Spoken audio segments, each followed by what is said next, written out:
Hello, my name is Isabella Vallenilla. I am a pediatric resident and I will be presenting the results of our research on BMI changes in adolescent population during the COVID-19 pandemic lockdown. This study was approved by the IRB committee at the Icahn School of Medicine at Mount Sinai and was conducted at the Elmhurst Hospital in New York City.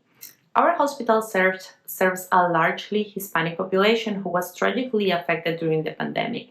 This study originated from a clinical observation by the end of the lockdown when we started seeing in-person patients again at the adolescent clinic. We noticed an increase in BMI percentile in these adolescents, which made perfect sense to us, since we knew they were not going to school, they were on quarantine, they were at high risk of food insecurity, and they were under increasing stressors, all known factors that could promote weight gain. So we decided to document it. In order to do so, we conducted a cross-sectional retrospective review of patients aged 12 to 17 seen in the adolescent clinic who had documented BMI before and after the lockdown. We also collected data regarding age, sex, ethnicity, and race. By the end of the study, we reviewed data of 1,378 adolescents, but the results were not quite what we anticipated. The mean BMI percentile barely changed, and it actually had a minor decrease. Our population had a baseline overweight of 25.4% and obesity of 27.8%, which is higher than across the USA, but matches the data reported by the CDC for Hispanic children.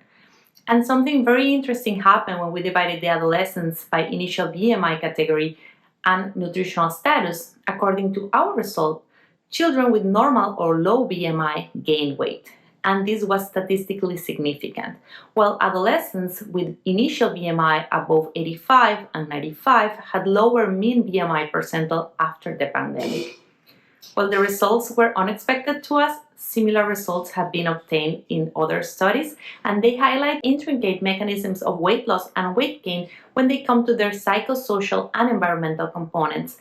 With the limitations of the short period of time considered for our study, because the lockdown was only for 3 months, and the fact that this is an observational study, our hypothesis from this observation is that the mechanisms leading to weight gain in underweight and normal weight adolescents are not the same that are promoting weight gain and sustained overweight in the population with overweight and obesity.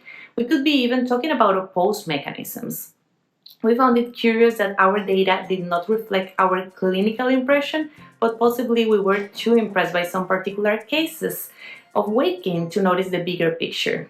Thank you so much for your interest and for letting me share our results with you. You can look more in depth of our data by looking at the poster and reading our abstract. I want to send a big thanks to my team, especially to Dr. Rousseau-Pierre, who was my mentor in this research. Thank you.